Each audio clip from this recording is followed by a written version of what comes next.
I'm Simon Floss, live in Sioux Falls at Primal Gym, where they predicate themselves on giving you some unique ways to get a good workout in. And coming up, I'll show you some of those unique ways and maybe try a couple myself. So stay tuned. Thank you, Bridget. It's been quite the year for science here at Augustana. First, the opening of the Froylan Science Complex, as you can see behind me, and now world-renowned astrophysicist Neil deGrasse Tyson comes to campus as this year's Bow Forum speaker.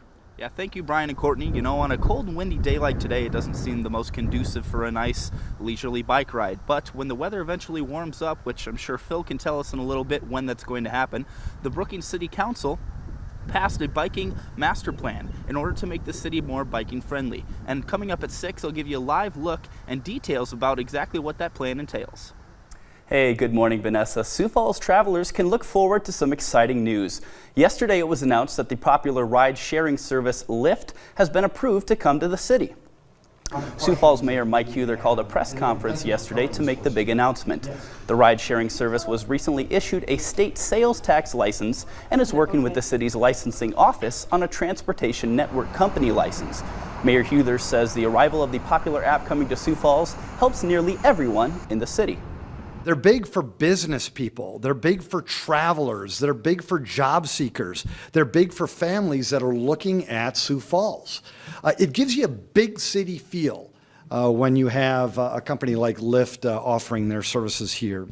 In 2015, the Sioux Falls City Council passed an ordinance that changed licensing requirements to allow transportation network companies to operate in the city. In 2016, the South Dakota State Legislature approved a measure that changed laws to allow companies like Lyft to operate in the state. Now, Vanessa, Lyft is expected to launch operations in Sioux Falls as soon as they can recruit enough drivers, and it's possible that it could be here as early as the spring of next year. Hey, good morning, Vanessa. You know, donations are so needed in a time like this. The impact of Hurricane Harvey is very intense, and people need all the help that they can get. And the great thing about this area is that everybody wants to pitch in and help. And there's a lot of people pitching in here today. They're going to be here all day. And one of the organizations is Southeast Tech, and I'm joined by two people. Bubba Ridings, you're the student government president, right? Yes, sir. And then also the president of the school. We've got the big guy here. So first, you know, just tell us, what was your guys' thoughts, and what did you want? Why do you think it was so important to get involved in this? Well, as a community, or as a school in our community, we think it's great to show that our love and support for the people in Houston, and we want to do something to show how much that we care. And we presented some people in the community to show that they also can show their beliefs and how much they care for the people down there. So we just put this together to make sure that everybody knows how South Dakota is thinking about them. Absolutely. And so tell me about the student body involvement. Oh, that's tremendous. I'm the student government president, and we have one of our lead ambassadors is here. We just have a great community on campus to work together with people. Our students really rallied behind this and made sure that we want to show how much that we care for our community, for our tech school, and to do the best we could. So we have a couple programs on campus that put it in our possibilities to make sure that we can make this happen. That is just tremendous. And Bob Griggs, I was talking with one of the people here with you guys at Southeast Tech, and they said that, you know, you're kind of new. It's your first year here, and one of the biggest things that you brought to the school was the sense of giving back to the community. So tell me, why did you put such a focus on that when you first came to Southeast Tech? Sure. Well, it's an important part of the community. I think workforce development's our mission. And that's what we're all about. And in order to be successful in that mission, we really have to work with the employers of the region, business and industry representatives. And you know, this is a good example of being part of the community. And I'm so proud of our students. We had students here at 5 a.m. We are going to have students here all day. So it's really an exciting event campus-wide for us to help Sioux Falls provide some aid for those in pretty desperate need in Houston. That is just so great, and you know they need it. They need it really badly. So thank you guys so much for joining me. Coming up at 6:30, I'll be talking to some of the students, and you know, I think that's even cooler that they're coming, because when I was in college, I would not wake up at 5 a.m. But no, for now, I'm going to kick it back to you in the studio, Vanessa. I'm looking forward to when you're going to come out here and help everybody who needs the funds. He's a very charismatic guy, and he instills, humor into his lectures and stuff. And so I'm excited to, welcome him to Augustana and just hear what he has to say about, the universe. Augustana senior Liz Renner is a big fan of Neil deGrasse Tyson and couldn't be happier that he's this year's Beau Forum speaker.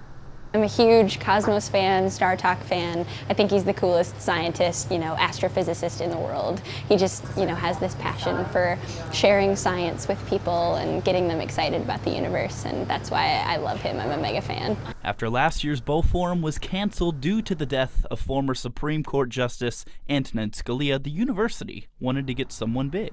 To actually have him in a auditorium where his enthusiasm will be communicated through his presentations, the very physical presence of him in the building and the images that he's going to share. Tyson's lecture will top off what has already been a great 2 years for science at Augustana. One of the most exciting things that's happened at Augustana is the construction of the new science building, the Froylan Science Complex. The university says Tyson's visit and the new science complex are helping to grow the science program for the Vikings. And Augustana education, particularly in the sciences, has really opened doors for me, and I think that probably the strengths of our program here in the sciences is that we have small class sizes. Professors really get to work one-on-one with students. In Sioux Falls, I'm Simon Floss, KSFY News. This isn't your typical art show. This particular show really is a community. The show gives artists the chance to put their artwork on display and become involved in a supportive and caring community. It's sort of a village. It's nice to see family members come back again to the show year after year. We also get brand new artists that we discover. Seeing our customers again, I think, is always fun to see them because we've become good friends with many of them. So that's probably the most fun. Both young and experienced artists relish in the environment where everybody wants to see everybody else succeed. I think it's the fact that we kind of respect each other's capabilities and our creativeness, and because everybody's different. Everybody sees things different. Everybody has their own style. If you're an artist looking for a tight-knit and caring community, look no further than this yearly event. In Sioux Falls, Simon Floss, KSFY News. Newton Hills and Union Grove, they are close to Sioux Falls or close to Vermilion. They're really nice parks that people can just, if you don't have a lot of time, can get out of town, enjoy yourself, kind of unwind. If you need a quick getaway, these recreational treasures are a lot closer than you might think. Newton Hills is a great spot to bring the whole family, while Union Grove attracts a smaller crowd. Hiking trails, horse camp. We have several special events here at the park, so we do have a lot going on. Whether Newton Hills, Union Grove, or down to Adams Homestead, every park has something for everybody. We offer a lot of different programs throughout the whole year, especially in the summertime. We have just different public events, but we also have summer camps. The game that we played out there was Annie, Annie over. So we throw the ball over and say Annie, Annie over just like any other game, but we had to say an animal that's in the desert. Adams Homestead features 1,500 acres of scenic land along the Missouri. Mary and Maud Adams donated their family homestead in 1984 as a place where people, especially youth, can learn more about nature. And it's not one of those places where you just go and you just learn all the time for the whole nature camp. You actually learn it through games and other things. Simon Floss, KSFY News.